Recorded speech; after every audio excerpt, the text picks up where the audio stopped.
আসসালামু আলাইকুম। সবাই কেমন আছেন? আশা করি সবাই অনেক অনেক ভালো আছেন। আজকে আমি তৈরি করব অসম্ভব মজার, মুখে স্বাদ লেগে থাকার মতো মুগশল্লা পিঠা। তেলে ভাজা মুগশল্লা পিঠা তো অনেক খেয়েছেন, একবার হলো এইভাবে পানির ভাপে এই মুগশল্লা পিঠাগুলো খেয়ে দেখতে পারেন। মুখে স্বাদ লেগে থাকার মতো এই পিঠাগুলো বানানো কিন্তু খুবই সহজ।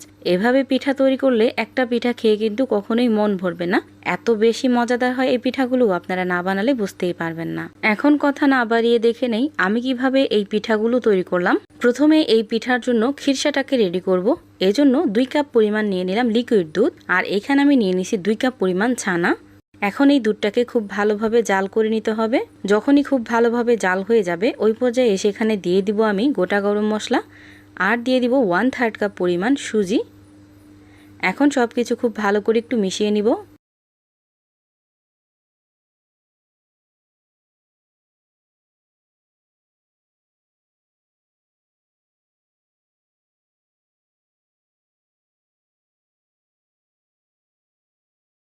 সুজিটাকে মিশিয়ে নিয়ে 1 মিনিট পর্যন্ত খুব ভালোভাবে রান্না করে নিছি।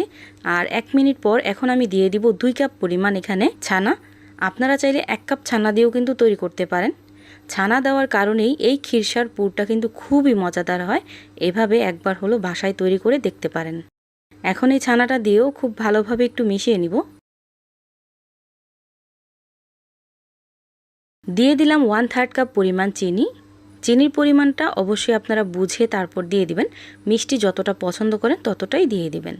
এখন চুলাটাকে একদম হাই হিটে রেখে এইভাবে নেড়েচেড়ে এই খিরসাটাকে খুব ভালোভাবে ঘন করে নিতে হবে। অবশ্যই এই খিরসাটাকে খুব ভালোভাবে ঘন করে নেবেন, এতে করে কিন্তু পিঠাগুলো খেতে খুবই ভালো লাগবে আর পিঠাগুলো একদম পারফেক্ট হবে। যদি এই খিরসাটা নরম হয়ে যায় ওই ক্ষেত্রে পিঠা বানানোর পরে ভাপে দেওয়ার সময় পিঠার পুরটা বের হয়ে যাবে বা পিঠা বানানোর সময় পিঠাগুলো পারফেক্ট হবে না। এজন্য খিরসাটাকে খুব ভালোভাবে ঘন করে রান্না করে নেবেন। প্রায় 5 থেকে 7 মিনিট রান্না করতে করতে দেখতেই পাচ্ছেন খিরসাটা কিন্তু অনেক বেশি ঘন হয়ে গেছে। এখন এই খিরসাটাকে আমি একটা প্লেটে ঢেলে রেখে দেব ঠান্ডা হওয়ার জন্য। এখন আমি পিঠার জন্য ডো তৈরি করব। এজন্য একটা ফ্রাই প্যানে নিয়ে নিলাম আমি 1.5 কাপ পরিমাণ লিকুইড দুধ। এখন এই দুধটাকে খুব ভালোভাবে বলক উঠিয়ে নিব। যখনই দেখবেন খুব ভালোভাবে বলক চলে আসছে ওই পর্যায়ে সেখানে দিয়ে দিব পরিমাণ মতো লবণ আর 3 থেকে 4 চামচ পরিমাণ চিনি। দিয়ে দিলাম সামান্য পরিমাণ একটু অরেঞ্জ ফুড কালার। এটা দিলে ডোয়ের কালারটা খুব সুন্দর লাগবে। এটা একেবারে অপশনাল, চাইলে দিতে পারেন, না দিলেও কোনো সমস্যা নাই। সবকিছু দিয়ে খুব ভালোভাবে মিশিয়ে নেওয়ার পর 1 কাপ পরিমাণ এখানে দিয়ে দিলাম শুকনো চালের গুঁড়া। চালের গুঁড়াটা দিয়ে খুব ভালোভাবে সাথে সাথে মিশিয়ে নিতে হবে, আর কোনোভাবে যেন দানা বা গোটা অংশ না থাকে। এইভাবে খুব ভালোভাবে সাথে সাথে মিশিয়ে নেবেন। এইভাবে খুব ভালোভাবে মেশানো হয়ে গেলে ঢাকনা লাগিয়ে 5 মিনিটের মতো রেখে দেব চুলার আঁচটা একদম লো হিটে। 5 মিনিট পর ঢাকনাটা উঠিয়ে আবার একটু নেড়ে দেব। এই ডোটা কিন্তু একেবারে শক্ত করা যাবে না। আমি দেখিয়ে দিব এই ডোটা কীরকম রাখবেন। একদম সফট যদি হয় এই ডোটা তাহলে কিন্তু পিঠাগুলো অনেক বেশি সফট হবে। এভাবে আমি আরও 2 থেকে 3 মিনিট রেস্টে রেখে দিয়েছিলাম চুলাটাকে অফ করে। আর যখনই কিছুটা ঠান্ডা হয়ে গেছে ওই পর্যায়ে এসে একটা বোলে ঢেলে নিলাম। এখন এই ডোটাকে হাত দিয়ে খুব ভালো করে মথে নিতে হবে। ডোটাকে আমি হাত দিয়ে খুব ভালোভাবে মথে নিয়েছি। দেখতেই পাচ্ছেন ডোটা কত বেশি সফট হয়েছে। এখন এখান থেকে এইরকম ছোট্ট একটা লেচি নিয়ে নিলাম। এখন এইভাবে একটা রুটি বানিয়ে নিব।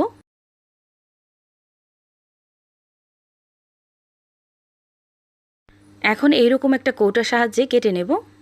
আপনারা যেই রকম রাখতে চান ঠিক ওই রকম করে কাটতে পারেন। আমি এই রকম সাইজের রাখবো সবগুলো, একটু বড় বড় করলাম। একইভাবে আমি সবগুলো বানিয়ে নিব।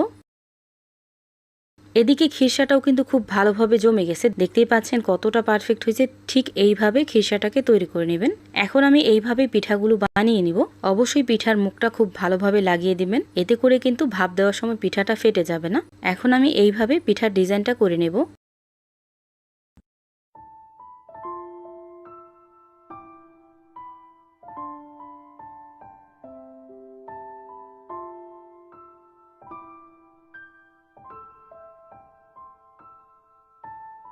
একইভাবে আমি সবগুলো পিঠা বানিয়ে নিব।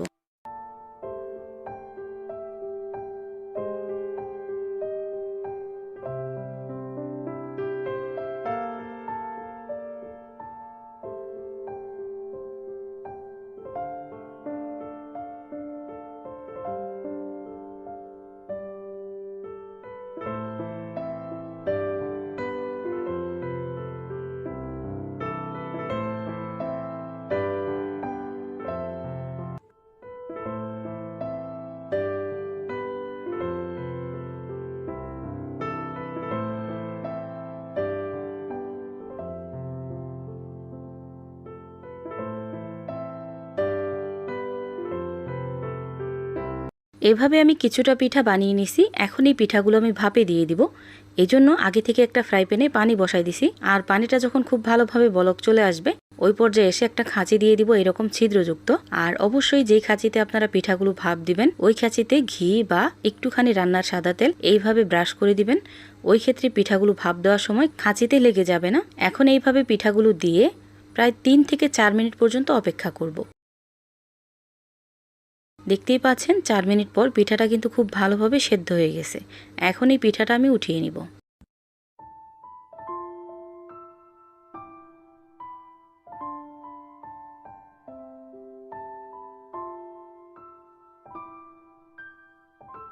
একইভাবে আমি সবগুলো পিঠা ভাপিয়ে নিব।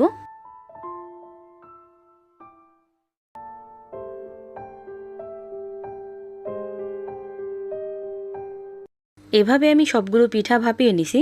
আমি একটু বড় বড় করছি, এজন্য পিঠাগুলো অনেক কম হয়েছে আর অনেক বেশি বড় বড় হয়েছে। আপনারা চাইলে আরও ছোটো করে আরও বেশি করে তৈরি করে নিতে পারেন। তৈরি হয়ে গেল অসম্ভব মজার ছানার খিরসা ভরা মুগশল্লা পিঠা। এইভাবে একবার হলো বাসায় তৈরি করে দেখতে পারেন। ইনশাল্লাহ এইভাবে একবার তৈরি করলে বাসায় আপনারা বারবার তৈরি করবেন। এখন আমি এখান থেকে একটা পিঠা আপনাদেরকে ভেঙে দেখাচ্ছি যে কতটা পারফেক্ট হয়েছে। এই পিঠাগুলো মুখে দিলে কিন্তু মিলিয়ে যাবে, এতটা টেস্টি হয়। দেখতেই পাচ্ছেন ভিতরে পুরে ঠাসা আর অনেক বেশি নরম তুলতুলে, খেতেও কিন্তু মাশাল্লাহ খুবই মজাদার হয়। ভিডিওটা ভালো লাগলে লাইক, কমেন্ট অ্যান্ড শেয়ার করতে ভুলবেন না। সবাই ভালো থাকবেন, সুস্থ থাকবেন। আল্লাহ হাফেজ।